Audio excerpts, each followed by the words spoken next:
This week we're going to look at Lesson 22. How does Congress perform its functions in the American constitutional system?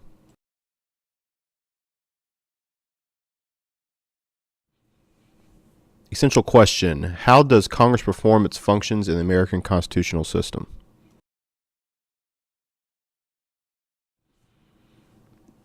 Students will be able to describe the roles of rules, committees, and political parties in the organization and operation of Congress. Describe the process through which proposed legislation becomes law. Explain why compromise is required in the deliberative process. And evaluate, take, and defend positions on how Congress functions and whether it should streamline its procedures.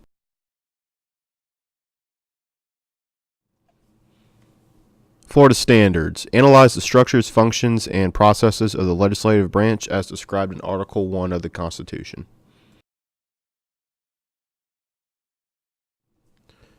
Here's our key vocabulary: bill, cloture, filibuster, impeachment, lobbying, pocket veto, power to investigate, resolution, and seniority.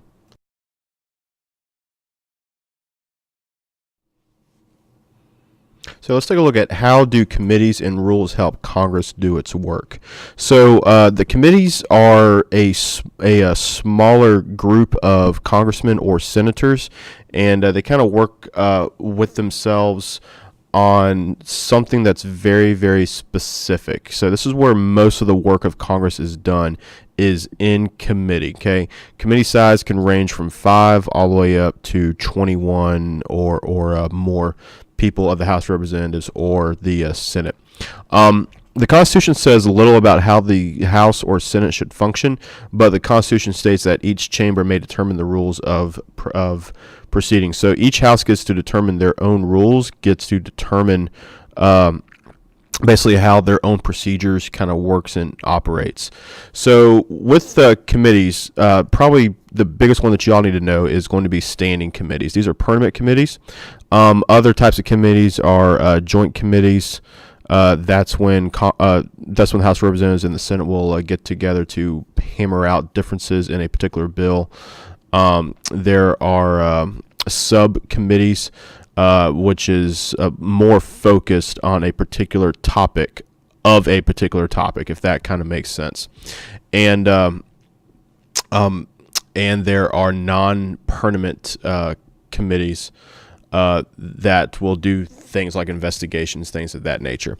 So the standing committees, they have jurisdiction over subjects and appoint subcommittees to examine proposals with specific areas. They listen to testimony and hold oversight hearings over administrative agencies. So if the House of Representatives, say their Judiciary Committee, wants to investigate something that's going on in the FBI.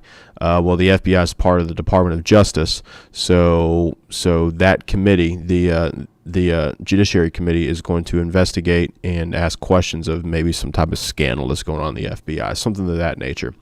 Chairmanships are given based on seniority, so if you've been in the committee the longest, you're going to become the chairperson if your political party is in power. If your political party is not in power, you're known as a ranking member. So the rules. Both houses have their own set of rules, but the House of Representatives has a rules committee. They're the only ones that has their own committee that will establish rules when it comes to debate.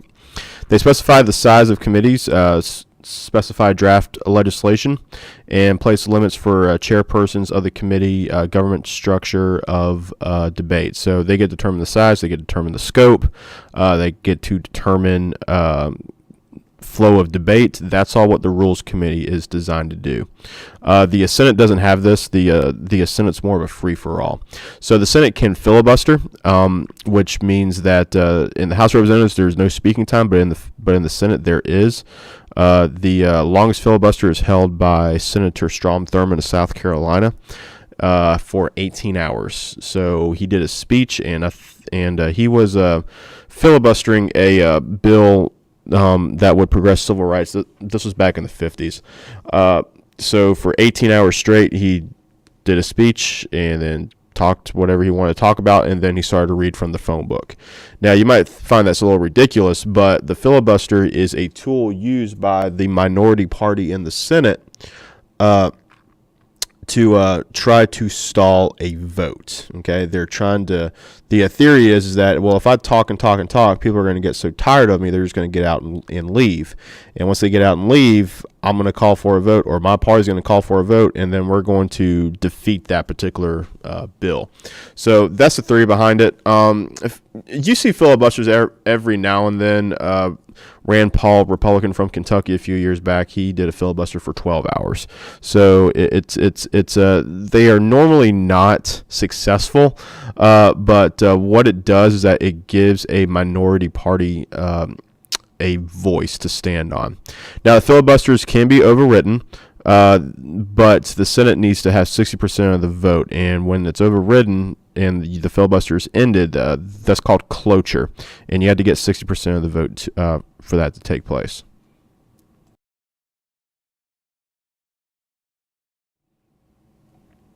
So who leads the House and the Senate? So the Constitution states that members of the House shall choose their Speaker and their officers. The Speaker of the House, they are selected by the majority party. There is a majority leader in the House, though, but they're really second in line. It's really the Speaker of the House who basically gets to determine everything, and that's what they are. They are the leader of the House of Representatives. The Speaker presides over House meetings and is expected to be impartial in the way they run meetings, but even though they're Republican or Democrat, they're still going to have some type of political bias. They're also going to name members to all select special committees and conference committees, and they meet with the Senate. Special committees are those, select committees are those committees that kind of come and go. Usually, there's some type of investigation that takes place, and they're around for a year or two, and then they go away. The Speaker usually votes only for a tie break and has the power to appoint temporary speakers. Like a Speaker Pro Temp, and they also run meetings as well. But in the House of Representatives, the Speaker can vote because in the House of Representatives right now there's 435 members, and that is a odd number. So if there's if there's a direct even vote, that's when the Speaker is going to cast her tie. The Speaker is third in line to the presidency after the Vice President, and currently our Speaker of the House is Nancy Pelosi. So if something was to happen to President Trump or to Vice President Pence, she would be President of the United States.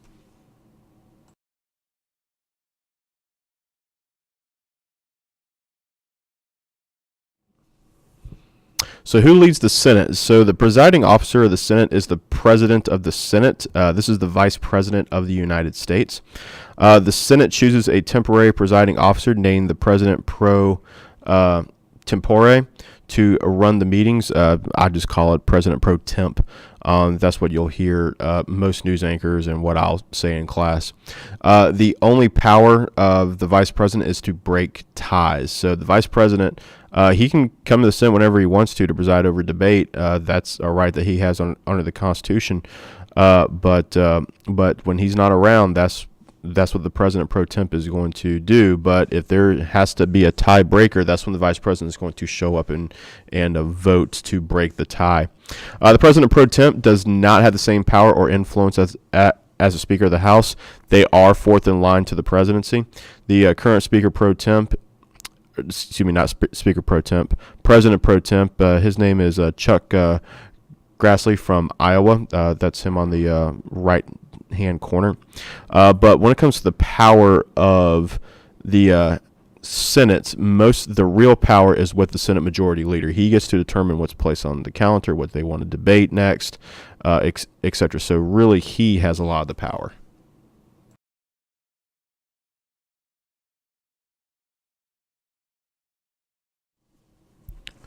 So let's take a look at some policy making tactics. So the Senate filibuster is an ongoing debate that needs a vote of 60 senators to cut off debate. We call this cloture.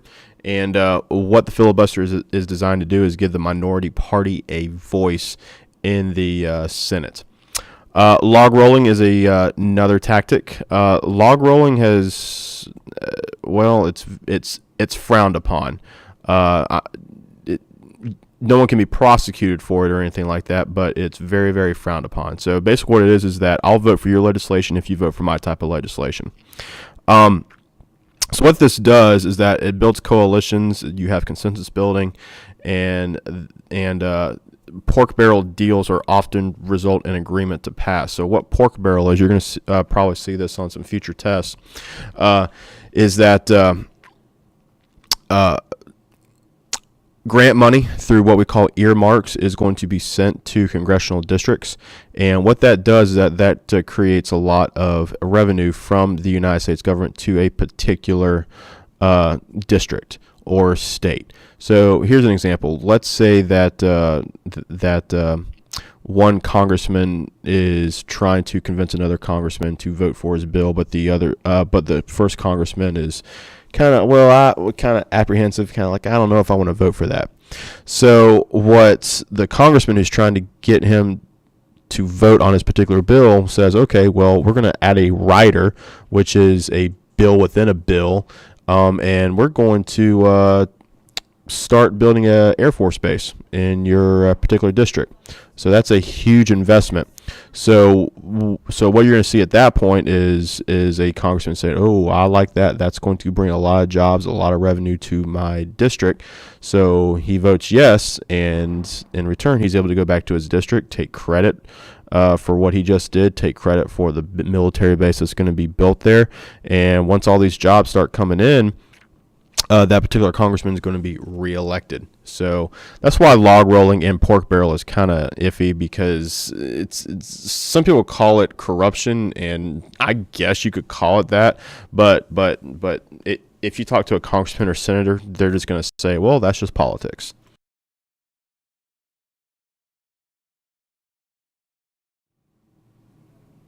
This is a flow chart on how a bill becomes a law, and we're going to go in detail about this in class, but it is very, very specific, and there's a lot of details in it. So we're going to talk about this more in detail in class.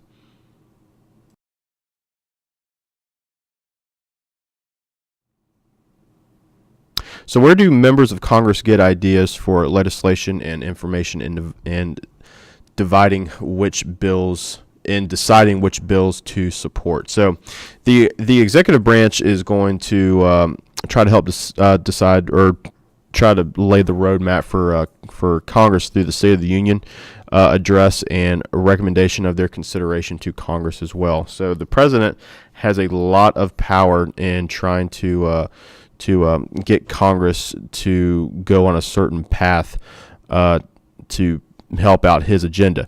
Only if you either have a divided Congress, or if his party controls both houses of Congress. Ideas for bills can come from constituents and also interest groups through lobbying.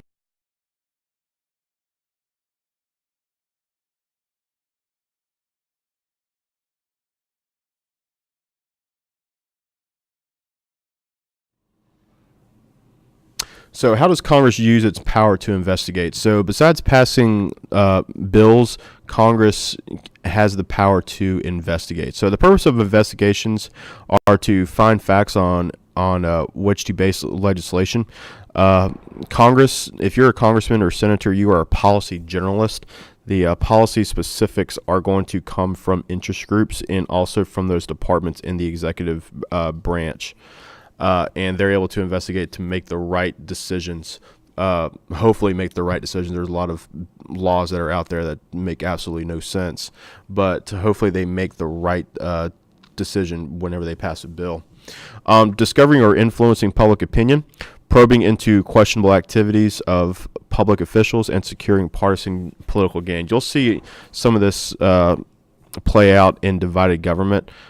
Because if the president's of one party and Congress is of another party, there's going to be a lot of investigations that are going to take place to do political jabs towards the president. Congress can also use its investigative power to initiate impeachment proceedings. So we've had, excuse me, we've had two presidents impeached before. That's Andrew Johnson. He's the president after Abraham Lincoln. He was able to stay in office by one vote, and Bill Clinton in 1998. So a couple of things to keep in mind here when it comes to impeachments. Judges can also be impeached as well. The House of Representatives are going to investigate grounds of impeachment. If a president's been impeached, that does not necessarily mean that they're going to be removed from office. So after the House of Representatives investigates the grounds for impeachment, the impeachment trial is going to be done in the Senate, and then the Senate gets to decide for the removal of office. So in both cases, Clinton and with Johnson, the Senate decided that what they did, their quote unquote crimes, was not enough to be removed from office. So that's some of the power that Congress has whenever it comes to investigations.